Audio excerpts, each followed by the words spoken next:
L'invité du jour.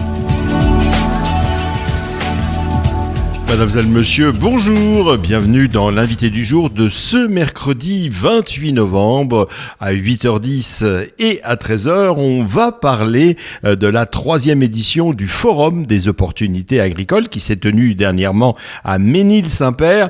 Il s'agit de permettre la mise en relation entre entreprises et agriculteurs au bois. Nous avons rencontré à cette occasion Éric Peters, le président des Intermarchés de l'agglomération. Il nous parle de l'intérêt d'une telle manifestation. Alors l'intérêt, je ne sais pas si on peut parler d'intérêt, c'est surtout on est dans l'obligation, parce qu'au contraire, visuellement, nous sommes présents sur le territoire d'une manière très forte, un Intermarché tous les 17 km en moyenne, donc quand il y a quelque chose qui se passe sur le territoire, on se doit d'être présent, parce que les industriels et les agriculteurs qui font ce qu'ils font aujourd'hui, donc ces opportunités, c'est la nôtre aussi, c'est nos clients, c'est les gens avec qui nous vivons sur le territoire. Si on venait pas là, ça serait vraiment un manque, on se comporterait comme d'autres personnes de la grande distribution. Et est-ce que vous, par exemple, vous avez ressenti de la part de votre clientèle un intérêt vers justement des produits de proximité, des produits qu'on appelle de circuit court et de qualité? Depuis toujours, c'est quelque chose que on n'est pas sur l'opportunisme, nous. Donc, ce qu'on essaie de faire, c'est quelque chose d'être à l'écoute de notre territoire. Et être à l'écoute de notre territoire, il faut accompagner ceux qui ont des visions et qui essayent d'améliorer les choses. Effectivement, ces derniers temps, dans le cadre de la loi, dans le cadre de différentes choses, différentes structures, filières essayent d'améliorer et de créer ce qu'on appelle du circuit court. Mais le circuit court, ça, on pourra en reparler, mais le circuit court, qu'est-ce que ça veut dire? Ça veut dire qu'il y a quelqu'un qui produit, quelqu'un qui achète. Est-ce qu'il faut se passer de la totalité d'un distributeur? Je sais pas, peut-être qu'un intermédiaire, un distributeur, ça peut être utile aussi. Est-ce que tout le monde a envie de recevoir les centaines de milliers de personnes qu'on a dans nos supermarchés tous les jours dans les fermes? Je suis pas sûr du coup. Est-ce qu'avoir quelqu'un qui distribue les produits mais d'une manière intelligente, en les valorisant d'une manière intelligente, est-ce que c'est pas utile aussi? Ouais. Et est-ce que justement, dans vos supermarchés, vous voyez le rayon produits de la région s'agrandir et... Moi, je suis à l'écoute de ce qui est produit. C'est-à-dire que si il n'y a pas de nouvelle initiative de production, je peux pas en inventer. Je peux en suggérer, je peux en accompagner, mais je peux pas en inventer. Moi, j'ai toujours été à l'écoute des produits de ma région, de mon département, de ma ville, pour descendre plus loin. Et à chaque fois, on les met en avant pour les travailler d'une manière suivie avec ceux qui les fabriquent. Donc, effectivement, on s'aperçoit qu'il y a une tendance qui améliore les choses, qui fait qu'il y a les consommateurs sont plus nos clients sont plus à l'écoute. Mais moi, ils ont toujours été présents dans mes points de vente.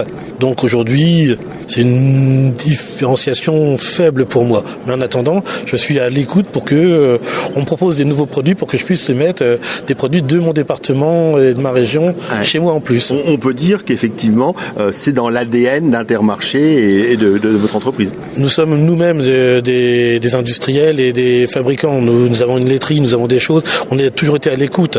Quand on parlait de la crise du lait qui n'est pas complètement résolue encore, nous étions celui qui achetions le lait le plus cher parce que nous avions nous-mêmes une laiterie. Donc nous sommes des industriels depuis 50 ans. Nous connaissons ces soucis, nous connaissons ces difficultés.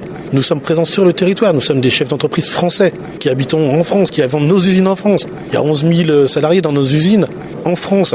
Donc on est très très à l'écoute, très très demandeurs et effectivement c'est quelque chose, nous c'est notre ADN. On est fabriqué comme ça parce que mon groupement c'est celui-ci. Ouais. Et aujourd'hui vous êtes en mesure de passer des contrats d'approvisionnement, de garantir justement aux producteurs. Oui, ce qui est très bien aujourd'hui, ce qu'il faut c'est aller beaucoup plus dans la contractualisation. Parce que la contractualisation ça rassure, ça permet à tout le monde de pouvoir prendre des risques plus importants. Mais la contractualisation c'est pas suffisant si elle n'est pas construite d'une manière intelligente.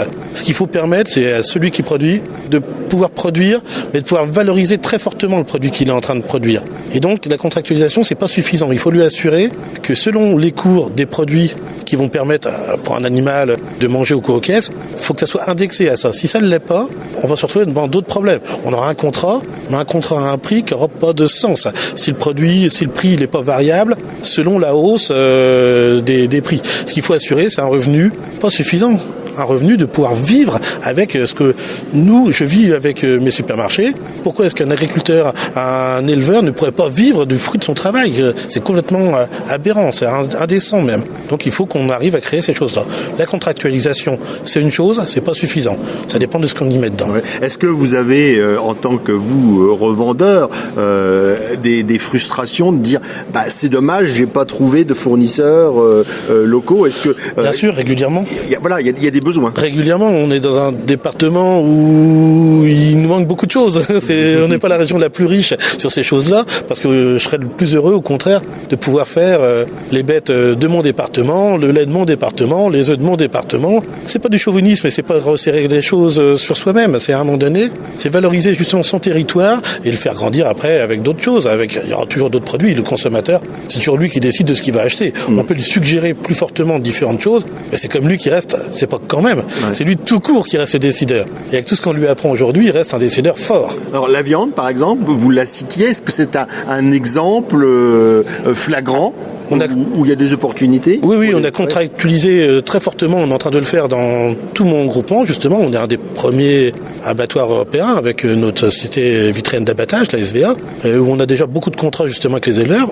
La vision d'après, c'est vraiment de pouvoir arrêter de promener les bêtes. Ce qu'il faut, c'est pouvoir justement les acheter où elles sont, les tuer où elles sont et les vendre où elles sont. C'est ça qu'il faut faire aujourd'hui, c'est ça qu'il faut contractualiser. Et nous, Intermarché, on est capable de le faire par notre maillage beaucoup plus important que d'autres surfaces depuis 50 ans, parce que en 2019, nous aurons 50 ans le groupe Intermarché. Donc voilà, depuis 50 ans, on fait cela.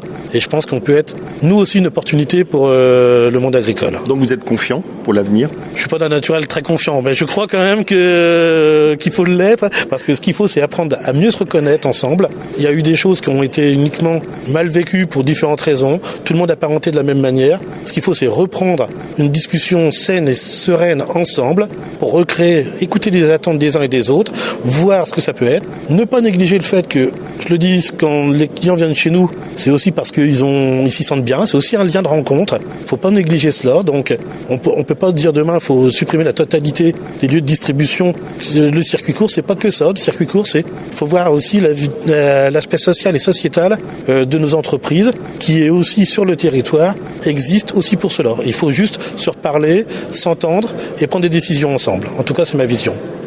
Voilà, c'était donc Éric Peters au micro de Thème Radio.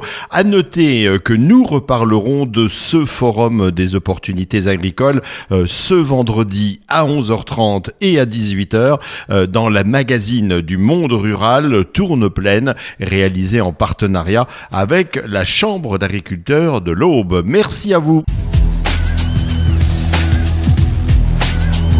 L'invité du jour.